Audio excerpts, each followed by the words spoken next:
बिस्मिल्लाहिर्रहमानिर्रहीम। अस्सलाम वालेकुम नाज़रीन, पाकिस्तान में गरीब आदमी आपको परेशान मिलेगा। महंगाई में इजाफ़ा हुआ है, हालात कोई बहुत अच्छे नहीं हैं कारोबार के, रोज़गार के, लेकिन फिर भी किसी न किसी तरह ज़िंदगी का साइकिल चल रहा है। और पाकिस्तानी जो हैं वो एक दूसरे की मदद करने का जज्बा भी उनके अंदर बहुत ज़्यादा है, तो इसलिए किसी न किसी तरह ज़िंदगी की गाड़ी लोग खींच लेते हैं। लेकिन आपको बहुत सारे ऐसे लोग मिलते हैं जो खाते पीते हैं, अच्छे भले हैं, लेकिन फिर भी गालियाँ देते हैं इमरान खान को, वज़ीर आज़म पाकिस्तान को बुरा भला कहते हैं, गालियाँ देते हैं। वो कहते हैं तबाह कर दिया, बर्बाद कर दिया। एक्चुअली ये कौन लोग हैं? अगर आप ज़रा गौर करें ना, इनमें अक्सर वो लोग हैं जो गाली दे रहे होंगे या बदतमीज़ी कर रहे होंगे, तो आप सिर्फ उनके कारोबार की तरफ देखें। आप देखें वो क्या कर रहे हैं, किस तरीके से कर रहे हैं और किस तरीके से उनको कमाने की आदत पाकिस्तान में पड़ी हुई है। तो आपको आइडिया हो जाएगा कि एक्चुअली इन लोगों को इस हुकूमत से या इमरान खान से प्रॉब्लम क्या है। ये तो खाते पीते लोग हैं, इनके पास गाड़ियां हैं, बड़े बड़े घर हैं, इनके पास फैक्ट्रियां हैं, कारोबार हैं, तो ये इमरान खान को गाली क्यों दे रहे हैं, उसको बुरा भला क्यों कह रहे हैं? टेक्निकली इमरान खान इन लोगों के लिए मनहूस साबित हुए हैं। वज़ीर आज़म पाकिस्तान है, ऐसा कहना नहीं चाहिए, लेकिन इन लोगों के लिए, जो लोग एक ख़ास तरीके से पाकिस्तान में पैसा बना रहे थे, उनके लिए इमरान खान साहब जो हैं वो कोई खुशकिस्मती की अलामत नहीं, बदकिस्मती की अलामत बन के आए हैं वज़ीर आज़म पाकिस्तान। अब मैं आपको एक मिसाल देने वाला हूं, और मुझे बड़ी खुशी हुई जब ये खबर मुझे पता चली। मुझे बड़ी खुशी हुई, मैं इतना खुश हुआ कि मैं आपको बता नहीं सकता। जैसे मेरा कोई मुनाफा हो गया, मुझे इतनी खुशी हुई कि मुझे ऐसा लगा कि जैसे मेरी अपनी लॉटरी निकल आई है। और मुझे हर ऐसी बात पे खुशी होती है जब कोई ऐसा आदमी लूटा जाता है या ऐसा आदमी बर्बाद होता है जो हमारी बर्बादी का बायस बन रहा हो। तो ऐसे बहुत सारे लोग बर्बाद हो गए हैं। कैसे हुए, अब मैं आपको बताता हूं।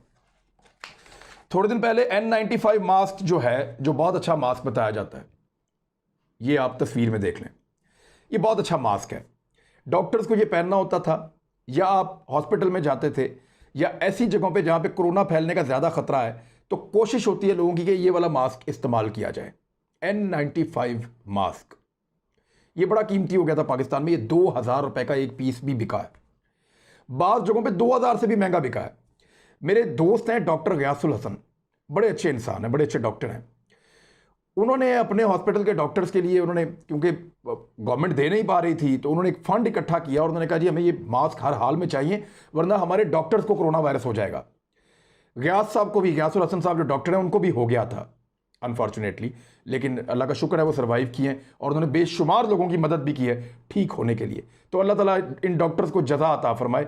इन्होंने बहुत अच्छा काम किया, पैरामेडिक्स ने, डॉक्टर्स ने, अस्पतालों के अमले ने, फ्रंट लाइन के ऊपर खड़े हुए थे। तो जब उन्होंने उस दिन मेरे सामने बैठे हुए फ़ोन करके ब्लैक में खरीदे N95 मास्क, तो 1800 रुपए का एक मास्क उन्होंने खरीदा था। ये 2000 तक भी गया, 1200 का भी बिका, 1400 का भी बिका, 1600 का भी बिका। ये जिसका जहां दाव लगता था वो बेचते थे, स्टॉक कर लिए थे और ये ऐसे बेचते थे।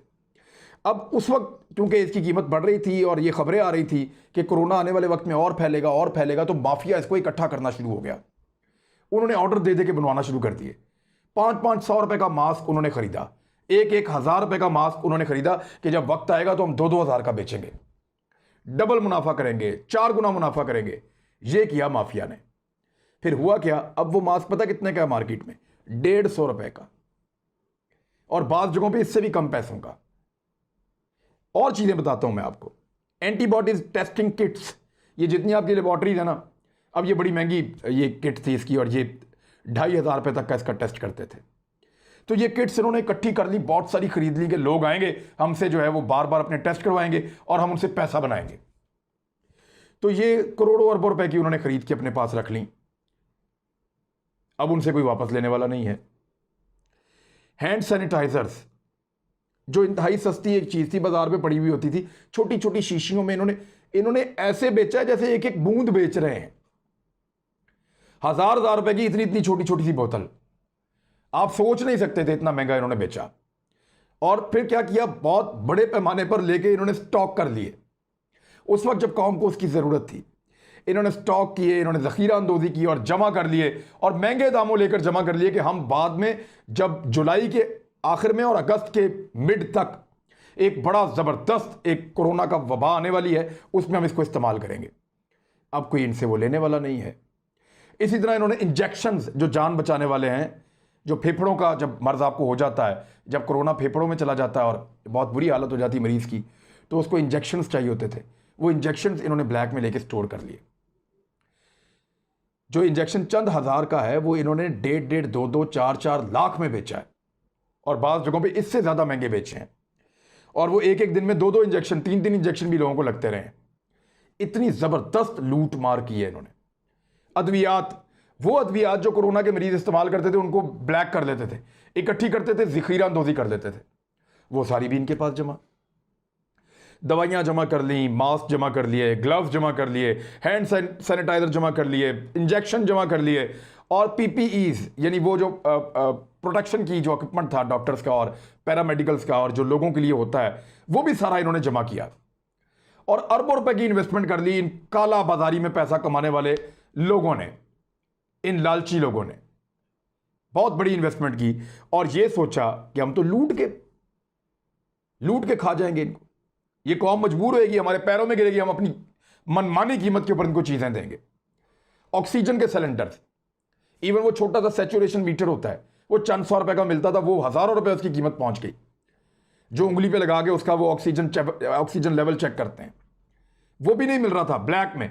एक दिन रात को मुझे ढूंढना पड़ा तो मैं तकरीबन कोई 3 घंटे लाहौर की सड़कों में घूमता रहा तो मुझे नहीं मिला उस रात को। फिर मेरा ड्राइवर गया, वो ढूंढता रहा, उसको भी नहीं मिला उस रात को। फिर मेरे घर से एक निकला और उसी को फिर हम इस्तेमाल करते रहे और वो चेक करते रहे तो हमें जो है वो नहीं मिल रहा था। हमारे किसी जानने वाले को चाहिए था तो हम अपना भेज सकते थे, उसको बाजार से अवेलेबल नहीं था। तो ये सूरत हाल थी कि ऑक्सीमीटर्स तक गायब कर दिए गए थे। हर बंदे ने बड़ी लूट मार की है। अब वो सारी चीज़ों की कीमत आहिस्ता आहिस्ता नॉर्मल हो गई क्योंकि पाकिस्तान से कोरोना ही खत्म हो गया। पूरी दुनिया के इदारे कह रहे थे कि कोरोना फैलेगा, पूरी दुनिया के मुल्कों में फैल रहा था, इंडिया में फैल रहा है। लेकिन इमरान खान साहब इतने इनके लिए बदकिस्मती की अलामत साबित हुए। इमरान खान साहब ऐसी मनहूसत पड़ी इनके कारोबार के ऊपर इमरान खान साहब के वज़ीर-ए-आज़म बनने पे कि उनका ये वाला कारोबार भी डूब गया जिसमें उन्होंने ब्लैक मार्केटिंग से बेशुमार पैसा कमा लेना था। तो मैं बड़ा खुश हूं और मुझे इस खबर से बड़ी खुशी हो रही है और आप सबको भी खुश होना चाहिए कि वो माफिया जो हम सबको लूटने के लिए छुरियां तेज करके बैठा हुआ था, वो छुरियां अब उनके अपने गलों पे फिर रही हैं, उनके अपने जख्मों को जो है उनके ऊपर नमक छिड़का जा रहा है। तो ये आलमी इदारों में, बाकी मुल्कों में जिस तरह कोरोना का एक ट्रेंड था, पाकिस्तान में वो बेहतर हो गया और इसके अंदर इमरान खान साहब की और उनकी जो टीम है, चाहे वो एस्टेब्लिशमेंट के लोग हैं उनके साथ, चाहे वो अपने लोग हैं उनके साथ, उन्होंने बड़ी ज़बरदस्त हिकमत अमली के साथ कोरोना को कंट्रोल किया है। अपोजिशन की जमातें उनका मजाक उड़ाती थी, इदारे उनका मजाक उड़ाते थे, मीडिया उनका मजाक उड़ाता था, लेकिन वो अपना काम करते रहे। उन्होंने कहा जी ये है स्मार्ट लॉकडाउन, ये है फलां लॉकडाउन, और उनके नाम उल्टे उल्टे रख दिए लोगों ने, छेड़ना शुरू कर दिया उनको अपने पॉलिटिकल फायदे के लिए या अपनी सियासी मुखालफत के लिए। लेकिन वो कामयाब हुए और उनकी स्ट्रेटजी, उनकी हिकमत अमली को पूरी दुनिया अडॉप्ट कर रही है। यूरोप, अमेरिका, इंडिया सब स्टडी कर रहे हैं कि ये क्या किया इमरान खान ने कि वहां पे कोरोना आया और नीचे चला गया। तो ये पाकिस्तान की एक बहुत बड़ी कामयाबी है और माफिया की एक बहुत बड़ी शिकस्त है जिसपे मैं बहुत खुश हूं। ये अल्लाह ने मार मारी है। आपके लिए कोई नैब का इदारा नहीं आया है इस दफा, कोई FIA नहीं आई, कोई आपको रोकने के लिए एडमिनिस्ट्रेशन हरकत में नहीं आई। बस अल्लाह की लाठी है, बेआवाज है। ऐसा उसने हथौड़ा मारा है कि इनके सारे मुनाफे के ऊपर जो है वो आलूदगी चढ़ गई है, मुनाफा फारिग हो गया। अब आ जाए एक और खबर की तरफ, जो और एक बड़ी जबरदस्त खबर है वो मैं आपके सामने रखता हूं। कोरोना रिलीफ फंड जो वज़ीर-ए-आज़म पाकिस्तान ने बनाया था उसमें अब तक 477 करोड़ रुपए इकट्ठे हुए हैं, यानी 4 अरब और 77 करोड़ रुपए उसमें इकट्ठे हो गए हैं। बहुत बड़ी रकम है। अब मैं आपको बताने लगा हूं कि ये रकम कैसे इकट्ठी हुई और किसके खाते में कितनी जाती है। नंबर 1, इस 477 करोड़ में से 13.5% सिर्फ पाकिस्तान के बाहर से, बैरून मुल्क से आया। सिर्फ 13.5% बैरून मुल्क से आया। पाकिस्तान के अंदर से जो इकट्ठा हुआ है इस 477 करोड़ में से 86.5% वो पाकिस्तानियों ने अंदर से इकट्ठा किया जो यहां रहते हैं पाकिस्तान के अंदर। अब इससे बड़ी खबर आपको दूं मैं, आपका दिल खुश हो जाएगा। इस 86% में से जो लगभग 450 से 450 से 450 करोड़ के बीच में बनती है अमाउंट। इस इतनी बड़ी रकम में से जो 80% है वो गरीबों ने दिया है। 20 रुपए, 50 रुपए, 10 रुपए, 100 रुपए, 150 रुपए, ये गरीबों की डोनेशंस हैं। 80% डोनेशंस गरीबों ने दी हैं। वजीर आजम के कोरोना रिलीफ फंड में उन गरीबों ने 80% डोनेशन दी हैं जिनमें से किसी ने वजीर आजम के साथ जाकर तस्वीर नहीं खिंचवाई।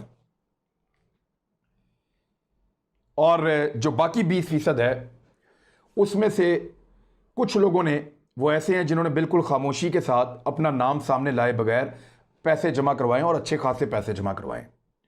लेकिन कुछ लोग उनमें ऐसे हैं जिन्होंने तस्वीरें बनवाई और चेक दिए, ये मैं 10 लाख दे रहा हूं, मैं 20 लाख दे रहा हूं, मैं 30 लाख दे रहा हूं, मैं 5 मिलियन दे रहा हूं। तो ये वो तस्वीरें बना के उन्होंने इमरान खान साहब को ये पैसा दिया, और पैसा कितना है? 20% से भी कम। क्योंकि कुछ ऐसे हैं जिन्होंने तस्वीरें नहीं बनवाई, और कुछ ऐसे हैं जिन्होंने कहा जी हमारी मीटिंग करवाएं तो हम ये फंड देंगे, इमरान खान साहब को एक बड़ा फंड देंगे। तो खान साहब के सामने 4 5 7 बिठाए जाते थे, वो मीटिंग करते थे, वो बातें करते थे, फिर खान साहब को पैसे देते थे, और वो आदमी जो है वो उनसे पैसे लेके और वो गरीबों के रिलीफ फंड के अंदर डाल देता था। लेकिन मुझे खुशी इस बात की है कि पाकिस्तान का गरीब खड़ा है, कमजोर आदमी, उसकी कमर में आज भी इतनी ताकत है, उसके आज भी इसके अंदर इतनी सकत और इतनी हिम्मत है, और उसके दिल में इतना हौसला है कि वो आज भी अपनी जेब काट के, अपने खून पसीने की कमाई में से अपना पेट काट के अपने भाई के लिए हिस्सा निकाल रहा है। जिसको खुद नहीं पता कि शाम को उसके घर में क्या होगा, वो भी 20 का नोट देकर आ रहा है प्राइम मिनिस्टर के रिलीफ फंड के अंदर। ये वजीर आजम के ऊपर बहुत बड़ी जिम्मेदारी है, बहुत बड़ी जिम्मेदारी है कि अगर आज भी गरीब आदमी आप पे एतबार करके अपना 20 का नोट, अपना 50 का नोट, अपना 100 का नोट आपको देकर जा रहा है, तो इसका मतलब समझिए आप कि अभी भी वो आप पे यकीन करता है। सिस्टम पर से उसका एतबार उठा नहीं है, उसको लगता है कि ये सिस्टम डिलीवर करेगा और कभी ना कभी हालात अच्छे हो जाएंगे। वो आप पे एतबार कर रहा है, आपकी तरफ देख रहा है। लेकिन तोहफे में आप उसे क्या दे रहे हैं? उस्मान बुज़दार, जुल्फी बुखारी, मुईद यूसुफ और इस किस्म के और बहुत सारे तोहफे, रज़ाक दाऊद, नदीम बाबर, ये सारे तोहफे आप बदले में उनको दे रहे हैं जो आप पे यकीन कर रहा है खान साहब। तो मेरे ख्याल में आप इससे बेहतर टीम डिजर्व करते हैं। और ये लोग जो आपको इतना बड़ा डोनेशन जिन्होंने दिया, जिन्होंने आप पे एतबार किया, वो गरीब जो 80% हैं, जिन्होंने 80% पैसा दिया, वो गरीब इससे बेहतर टीम डिजर्व करते हैं जो उनकी खिदमत के लिए आप लेकर आए। तो मेरे पास ये 2 बड़ी अच्छी खबरें थी, मैंने आप तक पहुंचाई। दोनों से बड़ा हौसला मिला है। एक तो माफिया को यहां पे बड़ी जबरदस्त शिकस्त हुई इस मैदान में लूट मार के, और दूसरी जानिब जो पाकिस्तान का गरीब है, कमजोर है, मिडिल क्लास का आदमी, लोअर मिडिल क्लास का आदमी, वो इंटैक्ट है, वो खड़ा हुआ है, उसमें मदद का जज्बा खत्म नहीं हुआ, और उसने इस मुश्किल तरीन दौर में अपने गरीब साथियों के लिए मदद के दरवाजे खुले रखे हैं। और वज़ीर आज़म पाकिस्तान का साथ देकर उन पे एक दफ़ा फिर एतमाद का इजहार किया है। लेकिन यह एतमाद टूटेगा अगर ऐसे लोग आपकी टीम में होंगे तो। अब तक के लिए इतना ही। अपना ख्याल रखिएगा, हमारे चैनल का भी। अल्लाह हाफिज़।